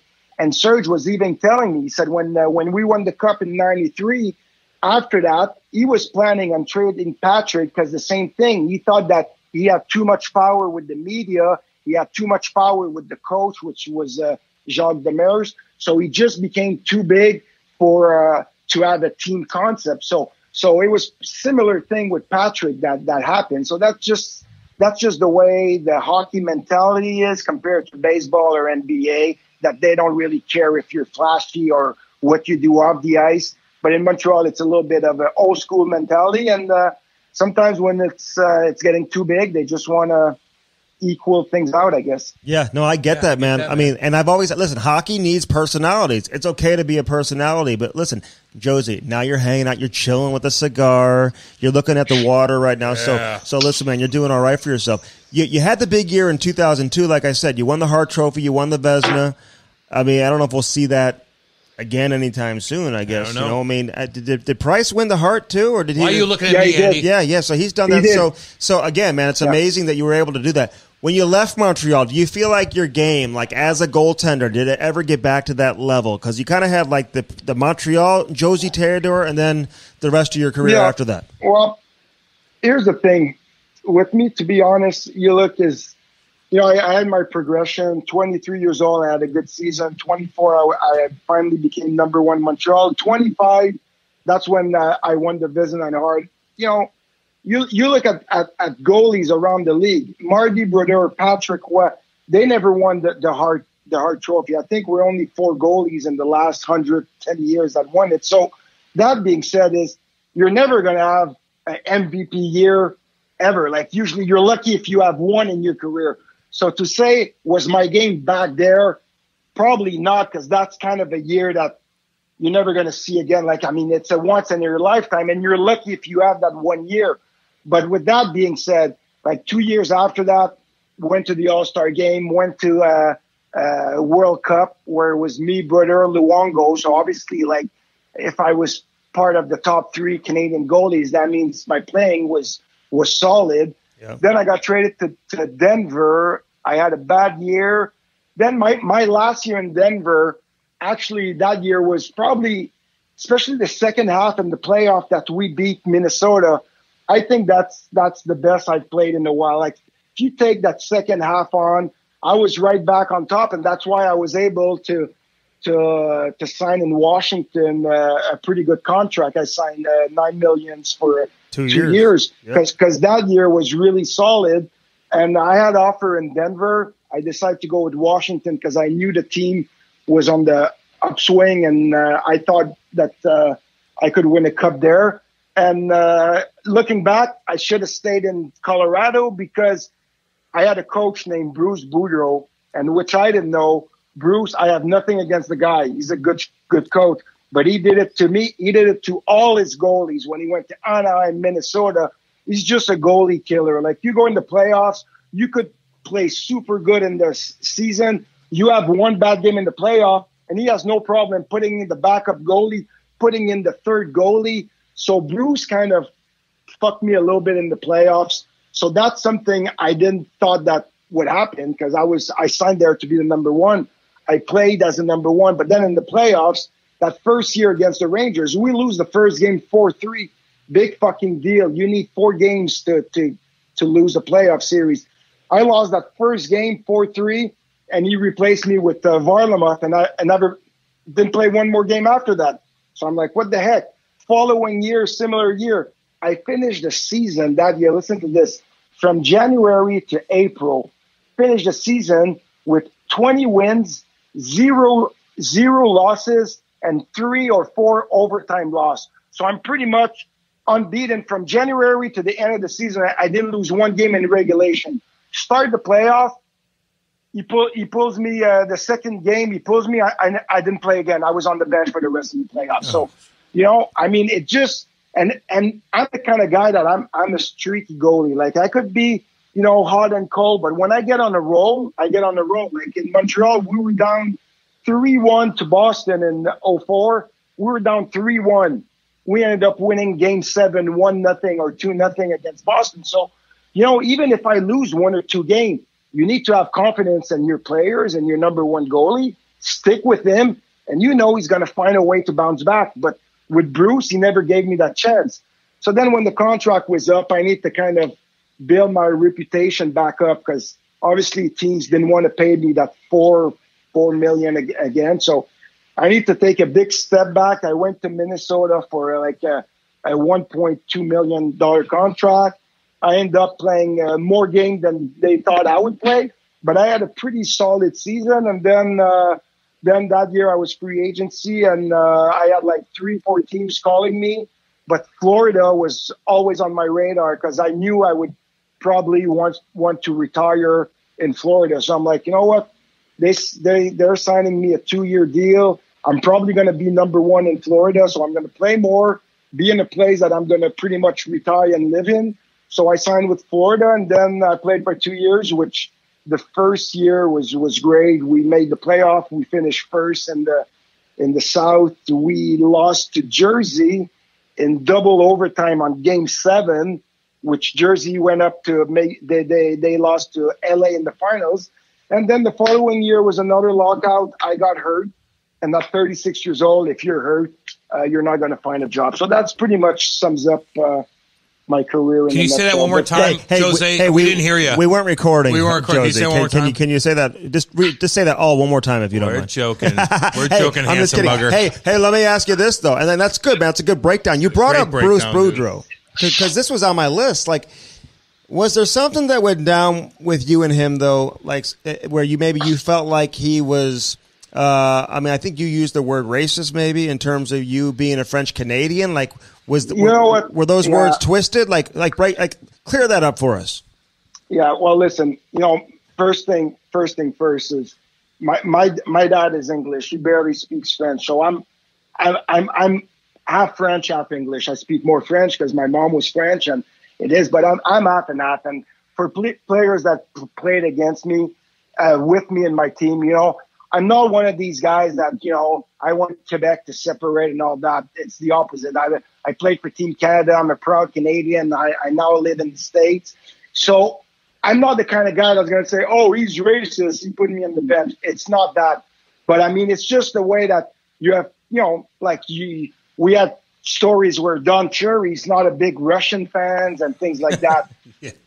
I just felt from some comments and some situation with Bruce, and I'm not even talking about me. I think even if my name was freaking Jackson, we just didn't get along. Not the same personality. He didn't like the way I was. I didn't like how he was. We didn't get along from the first couple of games I played there, and it just never clicked. But racist is a big word because I'm not saying he's racist, but there was few occasions when Bruce, he would yell at the ref, and he would throw on that F word behind the bench. So we have other guys, and you don't say that. Wait. Is it? It's not fuck. It hops around. It hops around. No, is that what you're talking about? The thing that hops around. Okay. You have 2 or 3 French Canadian on the team. They're sitting there as players. I was on the ice, so they told me after. But you don't have a coach telling that fucking frog. It's just. I don't really care. I'm the first guy that calls myself a frog. I always tell people I'm the best frog you ever play with. So I have no problem, but it's just like he came from the 70s and, it's a fact that a lot of players from Quebec, we're skilled players. We're not, most of the guys, they're skilled. They're not the toughest guy. We play a game more like Russian that it's skill. So I get it. There's a reputation and all that. I'm not saying he's racist, but I'm just saying maybe he had an image of French people. I don't know. That's just my opinion. I'm not saying he's racist, though. I got you. He just gets fired up, and that's fine. It's funny. The frog thing is like frogs don't even bite you or anything. It's like if you called me a snake, I'd be like, oh fuck. Those copperheads will bite you in the ass, and you might die in like 30 minutes. I thought, whatever. The first time I saw Cam play, I thought he was French Canadian. That's not funny because he's so skilled. By the way, I like that. Yeah, now. Because he's so skilled. Hey, let's talk about the new Bud Light Seltzer. Oh, yeah. It's an easy-drinking, hard seltzer that comes in 4 delicious fruit flavors. Black cherry, strawberry, lemon lime, and Cam's favorite, mango. With only 100 calories, 5% alcohol, and less than a gram of sugar, you might as well have a few tonight or this weekend. Go to BudLight.com to buy Bud Light Seltzer online. Must be 21 years of age or older. Bud Light Seltzer. Unquestionably good. Yeah. Now, back to the interview. You're scoring goals. Jose Jackson, by the way. More than me a couple years. More than me a couple years. Jose Yay, Jackson. cool. I mean, that had to be the coolest moment for you to score. Was that? Oh, that was in New York, right, against the Islanders. That wasn't a home game, baby. But that was a sick ass backhander. Fuck yeah. Yeah, and a shutout too, by the way. Oh, never happened before. And they probably name you number 3 star Yeah, too. no shit. Yeah, no, but the thing that's funny is, like, when you grow up as a kid, okay, you dream of you winning the Stanley Cup, you dream of playing for the Montreal Canadiens, in my case, winning the Vezina, all that. I never even thought about scoring a goal, because one of my biggest weakness is actually playing the puck. I'm not good at playing the puck. I keep it super simple. But the only thing that I'm good at is I go on my back end, like Cujo was doing that. Curtis Joseph was doing that. You go on your back end and you don't even shoot the puck. You kind of just scoop it really high. You kind of flip the puck. So I would do that a lot on the PK just to clear the zone, just to help the team out. So even on that play, I knew we were up by 2 goals. I knew they pulled their goalie, yes. But it was more about they dumped the puck on my strong side. So I just said, if I clear the puck, I'm going to protect my shutout. They're going to need to regroup. I just wanted to kill time. I swear. I didn't even think to aim for the goal. I just flipped it in the middle really high. Next thing I know, it flipped flat on the ice. It trickled all the way to the goal line. So for me to score a goal, it's something that's really cool and special, just because I was probably the least guy people would expect me to score goals. So it's just something that really, it was not even in the books. I didn't even plan it, and it just happened. And again, when you do it, nobody can take that away. But it was just pure luck and kind of funny that a guy like me actually scored a goal, because, Morty Brodeur, Churko, Ekstall, you all know they're going to score a goal eventually. Mike Smith, he already scored one. These guys are beasts with the pucks. They're so good. But me, it's totally the opposite. Yeah. So Marty bet me like a dinner that he'd score more goals than me, and I paid for like 5 dinners in a row. So what the fuck? I don't give a fuck. Okay, fine. He got lucky. Listen to this one. I played junior with Peter Worrell. Oh my god. So yeah, I played with Pete, and my last year, I was 19, he was 8. No, I was 18, he was 17. And Pete we got him out of midget AA. He wasn't the best skater, but he was tough and he would fight. So that year, I would do my back end. We had a set play that every PK, I would do my back end. We had a couple of guys just cheating past the defenseman. They would do breakaways. And that year, I ended up with 9 points. And Pete only had 7 points in like 60 games. So up to this day, every time I see Big Pete, I'm like, Pete, fuck, I had more points than you, Junior. What's going on with that? So I keep bugging him with that. Just had more points than Pete. That's not funny. That's not funny. That is funny. No, it's not. That is funny. That's actually really funny. I gotta ask you this, man. And you know what? I have a cul-de-sac in the back of my head, and I don't like it. I do have a sponsor. It's Hans Wyman. And they do my front part of my hair is actually pretty legit, but the back part they didn't get to yet, so I have a cul-de-sac. You're a beautiful man with great hair. You're taking Propecia, and this was so fucked up. And I remember what? And like a bunch of other guys were getting dinged too. Who's a Sean Hill from Carolina? He got dinged for something because he ate a lamb chop that had something with something. But your case was so weird. And I feel for you because you were taking fucking Propecia, which you have to take every single day, but it was a masking agent to steroids in hockey. This must have been such a weird fucking bizarro land time for you. And you have to explain it. Explain this whole thing. Again, I'm going to explain the same way I did the first day. I'm a guy, I have actually no shame in whatever. I'm pretty self-confident, like, fuck, if I could help I would tell somebody that loses his hair. I'm like, hey, listen, I've been taking Propecia. You should get, and I have so many friends, either hockey players, people that are in the TV business. They're like, oh man, I've been taking it great. But here's the part that's fucked up. For me, zero embarrassment about taking Propecia. Fuck, if you have low testosterone, you're going to get testosterone shots. If you have fucking zits in your face, you're going to have a cream. My family, like, I didn't want to lose my hair. So I said, there's a pill for that. I took it. The fucked up part is I've been taking that since I'm 20 years old. Like when I first heard about it, I mean, I'm like, okay, I'm going to be proactive. I'm going to take that. But what's fucked up is that since I've been taking it when I was 20, I went to the World Cup in 2001, got tested twice, no problem. I went and played in Sweden during the lockout, got tested, no problem. That same year, I went to the Olympics training camp in the summertime in Vancouver. I got tested, no problem. So for me, it was like, yeah, no problem. I'm not hiding anything. I mean, who knows that I didn't have a clue that it was illegal. And I guess nobody did because it was on the list of my medication. When you get invited for Team Canada, they ask you everything you take, and that was on the list. So, and I got tested maybe 5 times, 6 times since I was everything was good.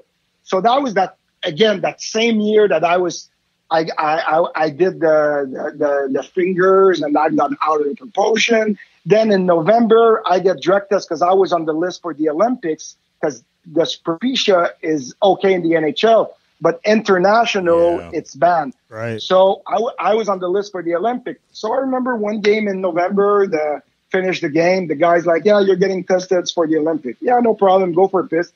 I got the call like a week after from my agent and somebody for the team say, yeah, you failed the test. There's something, blah, blah, blah. I'm like, what? Yeah, it's something. It's a masking agent. Even though it's in low dose, you can't do it.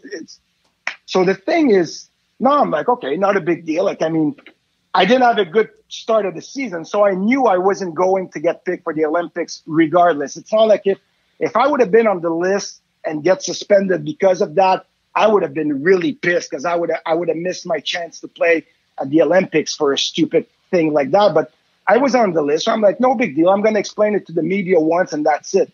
But like I'm telling you, that was the year that I started seeing a shift as early as September. I thought it would just be water under the bridge after the first time I talked. But now people are saying that I'm actually taking steroids and I was trying to hide. I'm like, hey, you guys, I was telling the reporter, I said, you guys all saw me naked when I fucking do interviews with no shirt on. Do I look like a guy that's on the juice? Send me that pic. Send me that pic real quick. My wife wants to see it. Yeah, there's nothing to brag about that pic. So I was like, people are actually thinking that I was trying to give an edge or hiding something. So that was the part that I'm like, okay, this whole situation, this whole city is all messed up now. And then 2 months after, I fractured my heel. So that year, everything went wrong for me from the first day of training camp till the day I got traded. So that's why when I got traded, I'm like, okay, new start. Let's just, start over again. And, I played another, 10 years after I got traded pretty much. So, I mean, that's the way it is. So and you look beautiful. And you still look beautiful. Who gives a shit? And I still have my hair at 44 years old. Actually, now I hate you because of that. Because I'm losing my fucking crown. Now, real quick. I remember doing drug tests when they started becoming like hardcore. And I didn't do steroids, but like I was partying. And I remember like thinking like, should I take this cup and like flush the toilet and take all the regular water and then put it in the cup and then give it to them? Like that's the kind of shit that you think of when you're doing this kind of stuff. So it's always like hardcore. But my question to you is, were you losing your hair? Because I'm looking at pictures of you and you're fucking just like there's hair everywhere. So like, what made you think that you needed Propecia? Was the crown going, dude? When the camera's not on, yeah. Listen, explain that to the boys. Very simple. If I start taking Propecia when I got a crown and no hair, they're not going to grow back. It's too late. I missed my chance. They're gone. So. My dad is bald. I have four brothers. 2 of them, lost their hair pretty quick. So when I was 20, I'm like, fuck, they have a pill that's going to make me keep my hair. I'll give it a shot. Why not? So it was prevention. It's not, if you wait till you have no more hair, then it's fucking too late, man. Go for a hairpiece or transplant. It's too late. So it was just prevention. And like I said, I'm actually very happy that I found this pill because, now, I mean, you know, you like to have a nice flow when you take the boat and it's windy out. I don't know. And it's windy out. Jose, stop it. Hey, stop it now. Okay, I'm sick of you. Hey, we just got you an endorsement Jesus deal right Christ. now. Propecia will be calling. Hans Wyman's going to be calling you. You're going to be doing a deal. Don't tried my sponsor. No, I tried this when actually that got out and it was all over Canada. And me, I'm a business guy. Right away, I called my agent. It's like, fuck, give a call to Propecia. I'll be a spokesperson for him. They actually did. They called him, but they were. I think it was it was a huge company that does it, not Pfizer, but big company. And they're like, yeah, Propecia for us, it's a small brand. We're not looking to advertise it. So yeah, it's not. But I'm like, why not bang on it? I'm already pissed off that when I put that for the outdoor game in Edmonton, and I put that toque over my helmet. Yeah, Puma usually sells like 7,000 a year of these toque, whatever. When I took it, the picture went viral. My toque went to the Hall of Fame. They sold 100,000 of that toque. I didn't have no deal with them. I'm so pissed that I didn't think about it. You'd have two more boats. Who's your agent? You'd have two more boats down in Florida. Do you still have the same agent, or did you get rid of that agent? No, I'm still at Donnie me and my agent. Donnie. Yeah. Oh, come on now, Donnie. We need he answers your calls. Hey, it's never too late. We need a Puma deal. Hey, one of the best videos out there. Seriously. I mean, of all the great glove saves you made, like nothing compares to you catching the tennis ball from Rafael Nadal. I mean, you're like 30 rows up. It's like a tennis match, right? I didn't see this. Like the Roger Cup or whatever it's called. I think it was the Roger Cup. It's in Montreal. And he like mishits it, Rafael Nadal, and it goes up into the stands. And Jose Théodore catches the ball, doesn't drop his beer, doesn't drop his phone, and then he's like waving to the crowd. Oh, you're perfect. One of the best videos out there, Jose. Let's talk about that here. You know how funny that is? Sometimes, there's karma somewhere. Because listen to that story. That was a Sunday. It was the final at the Rogers Cup. I wasn't planning to go. A guy that I know in Montreal, a pretty important, super wealthy guy, invited me to go on Celine Dion's husband. No. He's dead. Helicopter ride. So I was supposed to go at his cottage, fly a helicopter, spend the day with him, play golf and all that. So the day before, I'm like, I got to get up at 6 o'clock, drive 2 hours. I didn't feel like it. So I texted. I'm like, you know what? Hey, listen, bro, I had a bad night. I puked all night, maybe food poisoning. I just don't feel good. We need to reschedule. I'm going to stay home and relax. So I make a call after. I get 2 tickets for the Rogers Cup. And I actually told my guy, I said, don't put me low. I don't want to be on TV. I don't put me low. So he puts me, like you said, mid-court, 40 rows up. So I'm like, okay, I'm clean. They're not going to see me on TV. It's all good.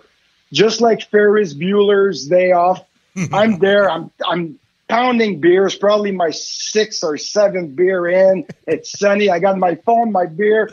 I see that ball. If you look at the video, it's like I'm already sitting way high, and it's like 50 feet higher than what. So it's really high. So I'm there. I'm like, fuck, it's coming at me. So I was thinking of one thing. I'm like, okay, if I get up, I can't spill my beer on the girl next to me. I mean, fuck, I can't spill it. And the other thing, I actually had time to think, and I swear, I'm like, just don't drop it. People are going to make jokes. Yeah, fucking he has no glove hand. He can't even catch a tennis ball. So I'm like, just don't drop the ball. Don't drop. So it came. I got up. I grabbed it. And people around me, they recognize me. So that's why when I have it, I'm just looking, hey, I got it. But then I'm like, oh, no, I'm going to be on TV. I'm supposed to be sick. And I'm there drinking beers outside. I look 100%. So I never heard back from that guy. I don't know if he actually caught wind of that. Probably did. That's why he never called me back. But I wanted to be low profile, and next thing you know, I'm there catching a ball at the finals. Oh, we're watching. Oh my God, look at you! You look so. Oh my, you look jacked as all. You look like Justin Timberlake with a fedora, dude. You wanted the attention. What are you talking about? Let me ask you something. For all our fans up in Canada that are working hard, that aren't good looking like you, when you're a beautiful human being with great hair, You didn't need Propecia. What the fuck were you thinking? Well, you don't know that. No, You I don't do. know No, that. Time out, Andy. I know what bald looks like. He's the Prince of I Spain look at my and the Prince of Macedonia. I look at my fucking face every goddamn day, and I'm balding. I have a cul-de-sac. We've talked about this. You didn't.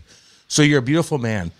When you go around places, girls are all over you. Like, we heard stories about a couple girls that you hung out with. Is Paris Hilton a part of one of your stories? And we know she's kind of a goofball, but why not? It's very simple. Again, things get out of proportion. Like, I mean, playing in Montreal, I got friends in LA, New York, everywhere. So I partied with a lot of people, a lot of celebrities. You know, so it's just about they made a big thing. They probably thought that, you know, I hook up with her, but not even close. I mean, we're a big. I was actually with my buddy Simple Plan that plays in the plays. Yeah. So I was with them. We were like 10 people, but you know the way it is. They focus on me and her pretending like we're together, which not even close. You know, like not even close. So it just, you know, I partied with a lot of people. It doesn't mean I hook up with all of them. No, I know, but we want you. No time out, but we want you to hook up with everybody. But no, I know. Was she kind of weird? Were you like, was she like hitting on you? Were you like, oh, like you like? But explain to everybody when you're in that stratosphere, when you could talk to a Paris Hilton like that. You got good hair, like you're doing your thing, you're making money, like when you walk into a place, are you just like, okay? When you're single, of course, because I know you're married now. But when you walk in there, it's like I control this whole environment. Like explain that as a handsome man.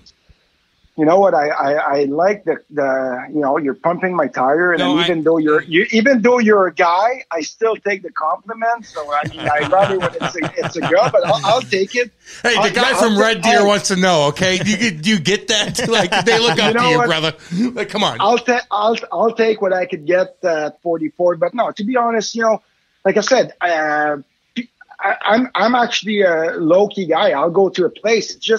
It seems for whatever reason, the VIP parties or the VIP section, they come to me. I don't go to there. I'm low profile kind of guy, believe it or not. So I go out. I'm just happy to be with my boys, hanging out with my boys, having fun. And sometimes having fun, you have privileges to go to places that not everybody could go. So it's part of it's part of being in the NHL and living your life. You know what? I didn't want to have no regrets. I didn't want to wake up at 45 or 50 years old and say, fuck, now I'm past my prime. Yeah. I got a belly. I got fucking no more hair, and I didn't enjoy myself. So I wanted to have a good time. And I mean, I was always a guy that liked to hang out with my buddies and, you know, go to the best places and have fun. So yeah, I mean, it's great stories, that's for sure. I got a lot of Andy and I are hanging with we're coming out to Florida. I'll tell you that you're right fucking now. hanging out with us, okay?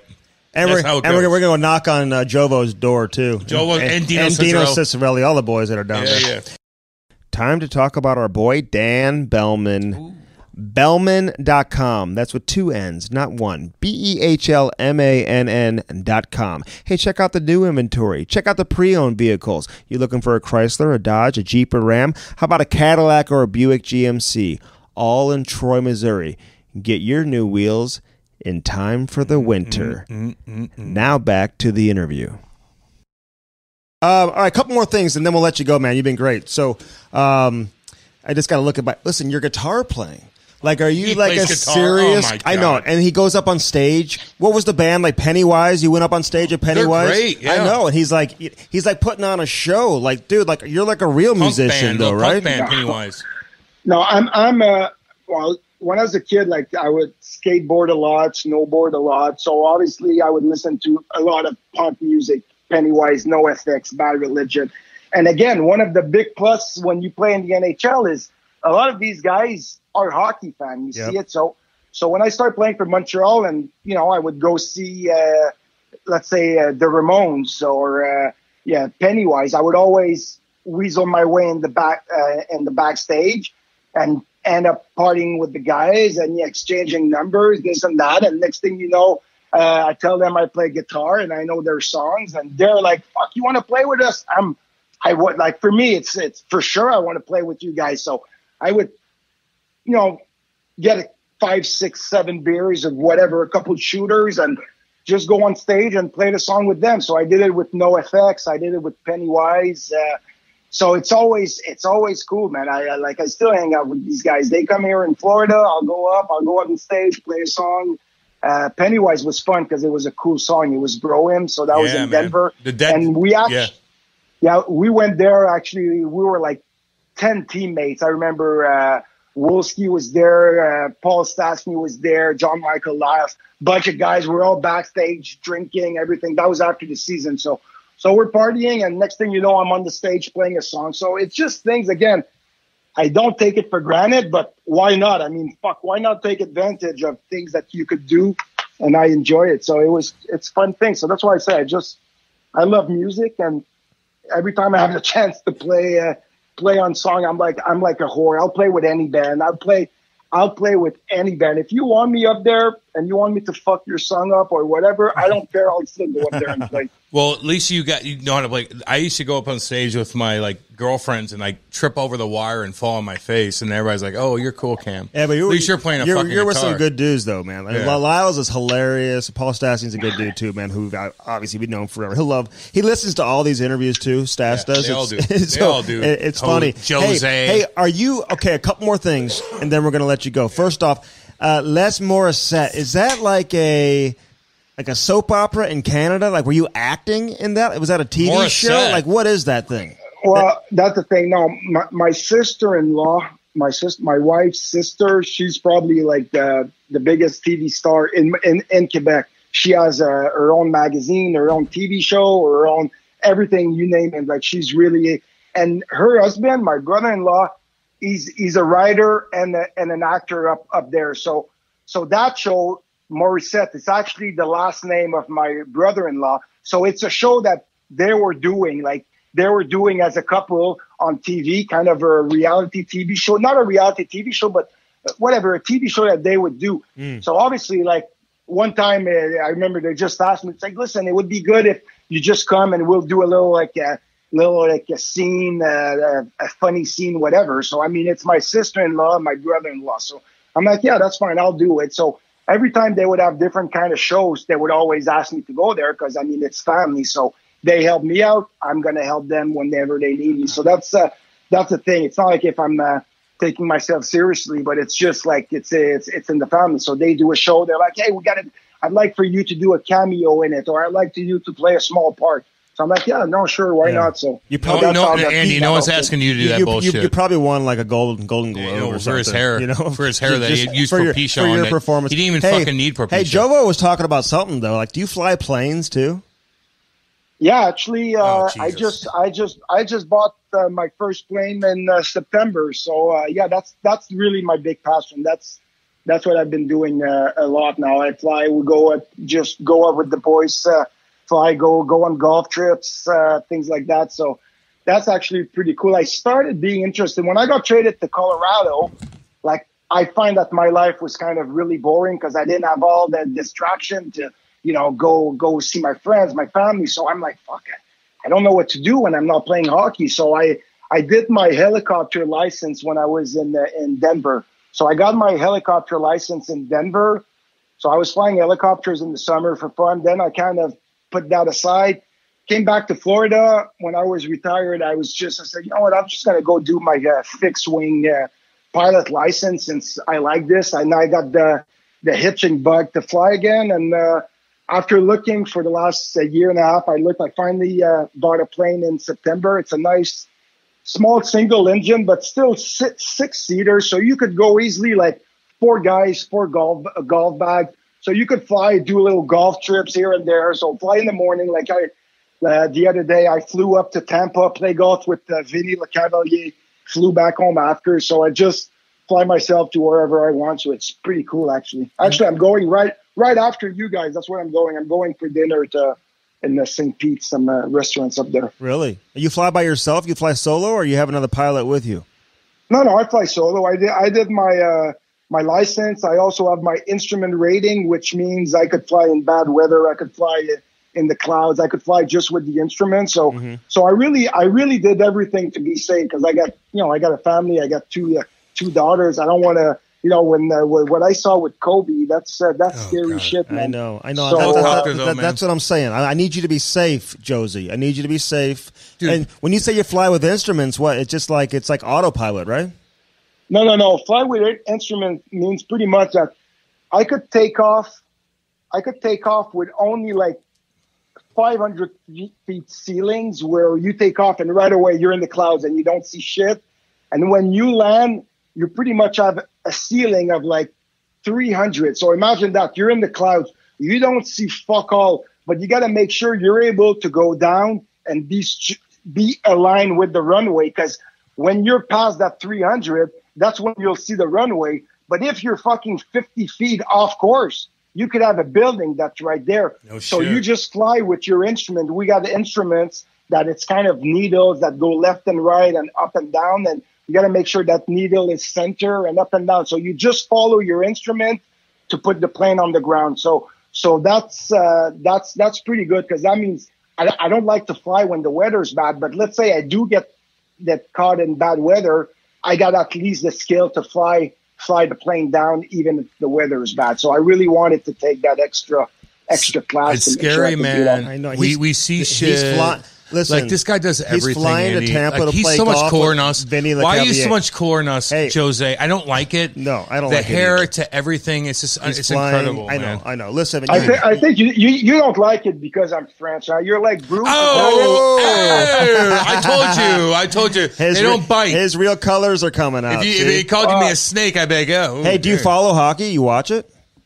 Yeah, I have to, because like I do a radio like a little 15 minutes 3 times a week up in Montreal, and I have one page in the Montreal paper to talk about the Canadians. So I got to stay on top of it. Are you hardcore? Like, will you like criticize people? Will you be like, listen, this is the way they treated this is the way they treated me, so I'm just going to go ahead and come in hardcore. You know what? People in Canada, especially, they know their hockey. So if I would go there and only say, oh, that was a good goal, it wasn't a bad goal, that guy, he could have backchecked, but it's not his fault. Like, I mean, you're going to lose credibility.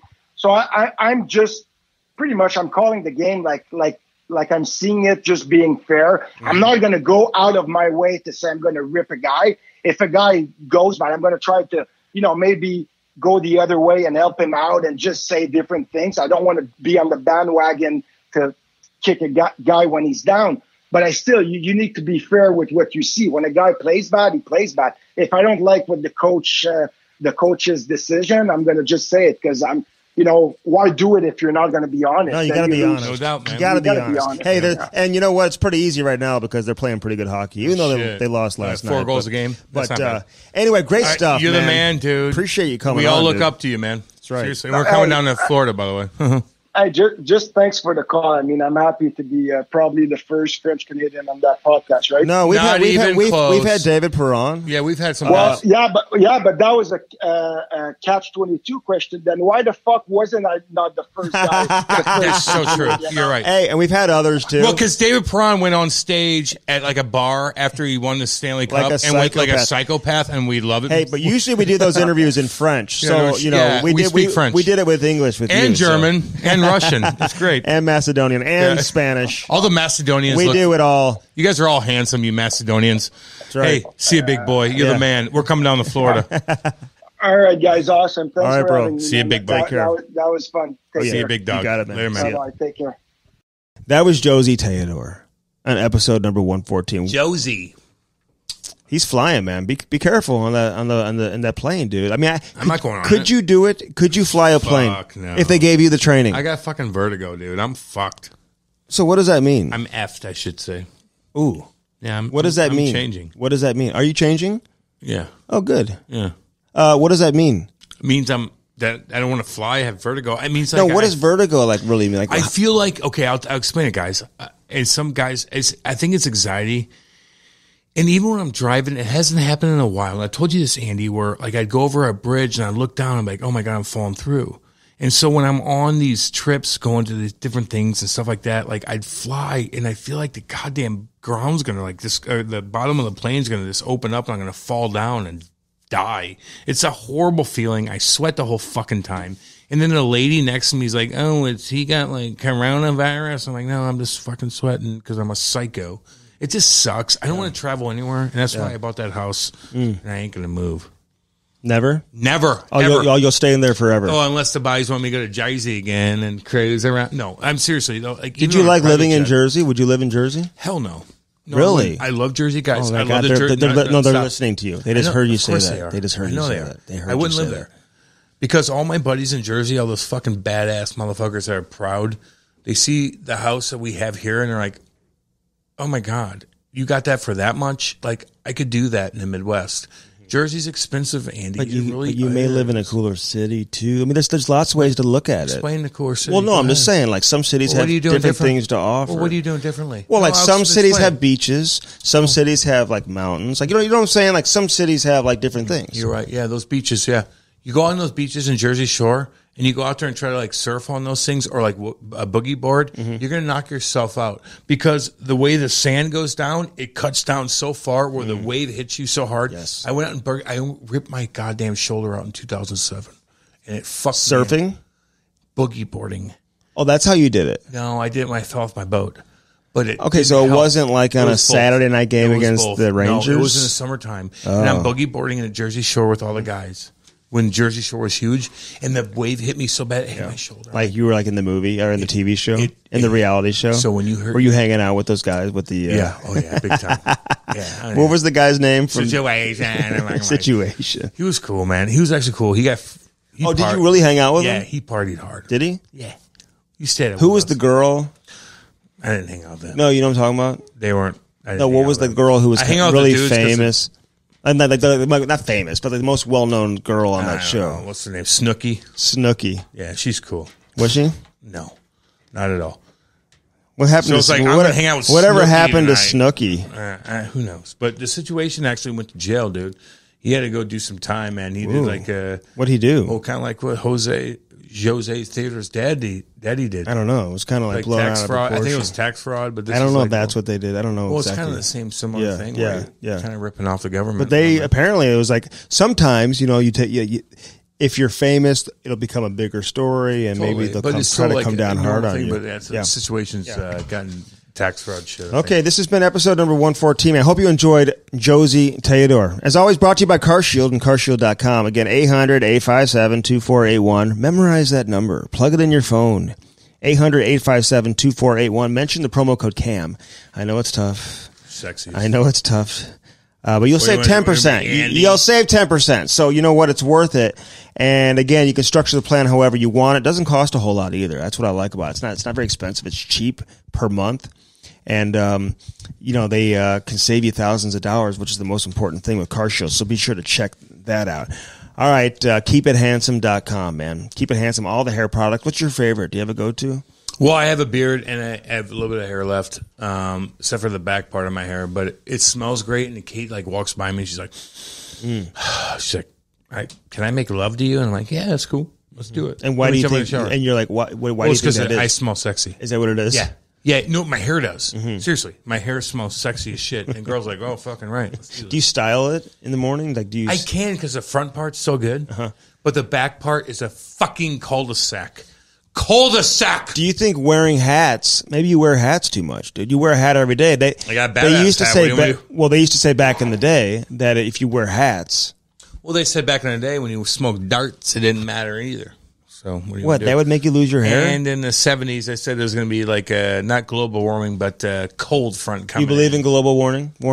I do think the planet's going to. Well, I hope you 100%. Do. Yes. No. Is it by man-made? And how's the algorithm? I mean, you're going to have oceanschront property in Arizona one day. Why is all these guys buying oceanfront property? Like the seas are rising, but I just bought this thing for 15 fucking schmel. And the insurance cost me $16 million. It's like global warming. Oh, I guess I'm going to die, but I'll do it on this beautiful lake. All right, Montreal Resource Center, man. That's what we're supporting there with Keep It Handsome. Get that hoodie, that Fight Ugly hoodie. You've seen us wear it. We got new hats that are going to be available on there as well on the Keep It Handsome website. So be sure to check that out. Again, KeepItHandsome.com. Get the Fight Ugly hoodie. Support the anti-bullying cause that we're all about. Man. And Again, a portion of the proceeds go back to the Montreal Resource Center. That's what you do. So it's that simple. Yep, absolutely. It's that simple. All right, Bellman.com, BEHLMANN.com. Get that Cadillac, that Buick, the GMC. The customer service is exceptional. Oh, my God. Your wife can go in there. That's all I got to say is your wife can go in there. Mm-hmm. And what do you think that means? Well, it means that they're going to treat her like royalty. Yes. I go, hi, Miss Jansen, come in here. Is this what you want? Mm-hmm. Oh, we could take you here. Instead of being like, is that fucking my? What's going on? I used to beat the shit out of your husband back in the day, and didn't. No, you didn't. No, you didn't, son. And now I'm going to leave because you're a psychopath. Doesn't happen at Bellman. No, doesn't happen at Bellman. That does not happen. They might have beat my ass, but they're not going to say it. That may have happened. They're not going to say it. That may have happened. They may have, and they won't say it. They're not going to say it at Bellman. Yeah. They're going to be like, we love your husband. Check out the Chrysler Dodge Jeep Ram on the other side of the street as well. Of course, Victor Hockey, our boy Adam up there making stuff happen. Again, as a player, Denver University showing up. Like, yeah, man, that's pretty cool. They're like, dude, I wear this hat. That guy's my tattoo artist too, man. So right. Again, get those hats. CamandStrick.com. Order a Cam and Strick podcast hat, and we'll get that out to you very, very quickly. Check out all the different colors that are available as well. Of course, Drive Black Tie. Again, man, this is the newest innovation that's out there. If you want to drive an exotic car, you want to have it for a weekend, you want to have it for the week, you want to have it for the month, maybe long term. Yeah. You want to keep it forever. I mean, whatever it is. This shit's getting warm. Call Dylan and just figure it out how to get in one. Yeah. It's that simple.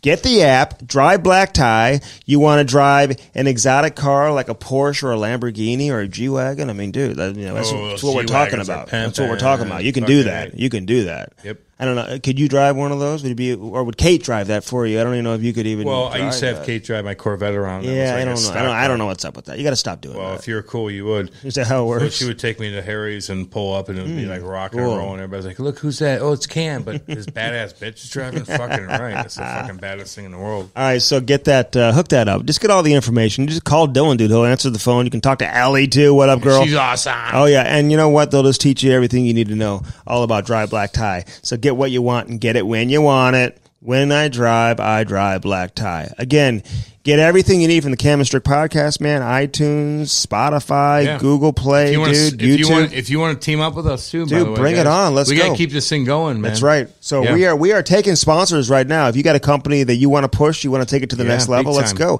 Hit us up. You're dealing with us, by the way. You're not dealing with a fucking nerdy company. It's like, I need to see all your stuff. No, like, just talk to us. Like, Andy and I'll do a fucking Zoom call with you, and you'll be entertained for like 2 hours. That's right. So hook it up. And again, you can go to camandstrick.com. You can email us from there, or just send us a message on Twitter or Instagram. And as most of you out there know, dude, we get right back to you. Yep. So it's that simple. I do. We'd love to partner with you. I do too, man. I'm always getting back to people. So I'm a therapist, dude. Like, are you? Legitimately a therapist right now, and I love it. I do love it. Okay, good for you. There you go. Know, all you guys, I get my DMs open, homies, so you know what the fuck I'm talking about on that. Bring it on. That's right. I'll answer all your questions. All right, this has been Jose Théodore. Great interview, dude, man. We loved it. Yeah, he was awesome. Episode number 114. Thanks for listening to the Cam and Strick Podcast.